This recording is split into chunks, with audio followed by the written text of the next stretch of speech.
күнделікті суды қалай ішу керек және де қандай су ішу керек сіздермен пайдалы ақпаратпен бөлісіп өтейін.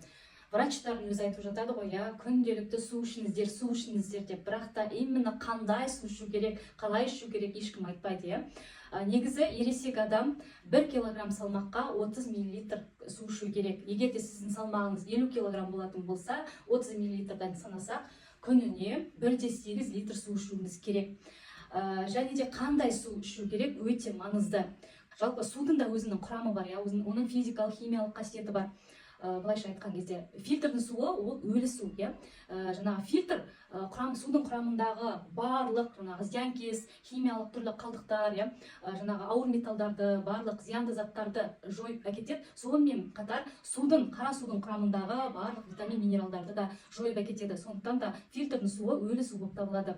Фильтрдің суын ішкен кезде оның pH көрсеткіші 6,5-6 болады. Ал біздің ағзамыздағы қанымыздың pH көрсеткіші 7,5 қой, бізге де тірі су қажет, pH көрсеткіші 7,5 болатын. Сондықтан да фильтрдің суын ішкен кезде ағзаға ол клеткаға дейін сіңбейді. Сондықтан да біздің ағзамыздағы наоборот барлық пайдалы минерал, сілтілі минералдарымыз, натрий, калий, кальций деген сияқты пайдалы витаминдерімізді ол су сіңіріп алады. Наоборот, ағза өзі бойдағы минералдарын айырып қалады. Сондықтан да қазіргі жастарды қарасаңыздар, 30-40 жасар қыздарды, әйелдерді құлап қалса, остеопороз, сүйектері мұртсынғыш, сондай витамин жетіспеушілігі кездесіп жатады. Ал егер де кранның суын ішетін болсақ, кранның суы ол дистилленген су бізде. Ойлап қараңызшы, ол кранның суы жер асты құбырларынан қаншама метр тереңдіктен келеді бізге. Ол құбырлардың өзі қаншама даттанған, қаншама зиянды қалдықтар бар ол жерде, химия, түрлі микробтар деген сияқты, түрлі зиянды, қауіпті адам ағзасына түрлі қалдықтар болғандықтан, ол суды, кранның суын біз бірден іше алмаймыз. Себебі ол қауіпсіз су. Кранның суында pH көрсеткіші 7,5, барлық минерал, витаминдері бар, оның құрамындағы сілтілі судың құрамын жақсартатын.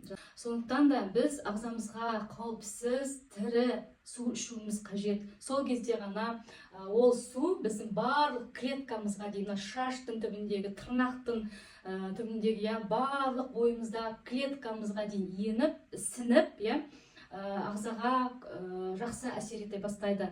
Өздеріңіз білесіздер, адам ағзасы 80% судан тұрады. Біздің адам ағзасында болып жатқан барлық химиялық, биологиялық барлық процестерге сусыз олар жұмыс жасамайды. Өттің айдалуы, бауырдың жұмыс жасауы, жүректің қағысы, барлығы да осы судың көмегімен жұмыс жасайды негізі. Себебі адам ағзасы 80-90% судан тұрады. Сондықтан да пайдалы, тірі су ішкеніміз қажет. Мен өзім осы New деген компанияның осындай фильтр бутылкасын қолданамын. Бұл фильтрдің нағыз ерекшелігі қандай? Басқа да фильтрлардан қазір көп қой. Бұл фильтр, кранның қарапайым қара суын құрамындағы ешқандай да минерал, витаминдеріне тиіспей,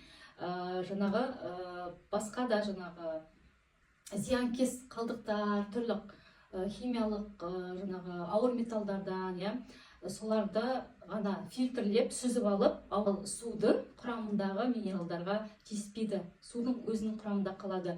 Сондықтан да бұл су тірі, әрі қауіпсіз болып табылады. Осы судың өзінен, және бір жағынан бұл өте тиімді, бағасы жағынан да фильтрін жылына 1 рет ғана ауыстыруға болады. Бутылкасын енді пайдалана бересіздер. Тек қана фильтрін жылына 1 рет ауыстырасыздар. Осы фильтр бутылканың өзінен су ішкен адамдардан керемет нәтиже көріп жатырмыз. Қысқа уақыт ішінде ешқандай да ағзада артық салмақ тудырмайды біріншіден. Көп жағдайда су ішкен кезде біз сініп кетіп жатамыз ғой, ісік кетіреді, артық салмақты кетіреді, давление, қан қысымын реттейді, кімде сахарный диабет, сол кісілерде күшті результат болып жатыр. Негізі кез келген диагнозда алдын алатын ол біріншіден су ішу тәртібін дұрыстау керек.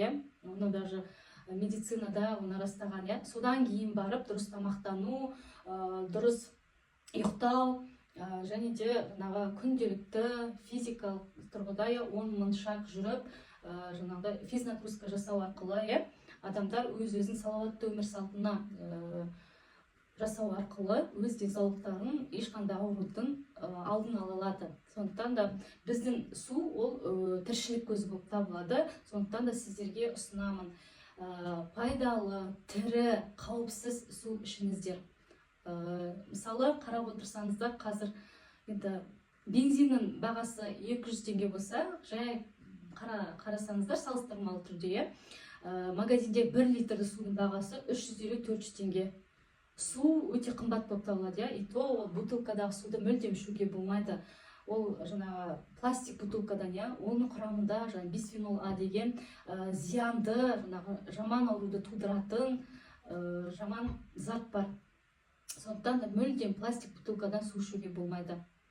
Егер де берген ақпаратым пайдалы болса, маған тіркеліп, лайк, комментарий қалдырып, комментарийға өз пікірлеріңізді жазып кетіңіздер. Ары қарай басқа да пайдалы ақпараттармен бөлісетін боламын.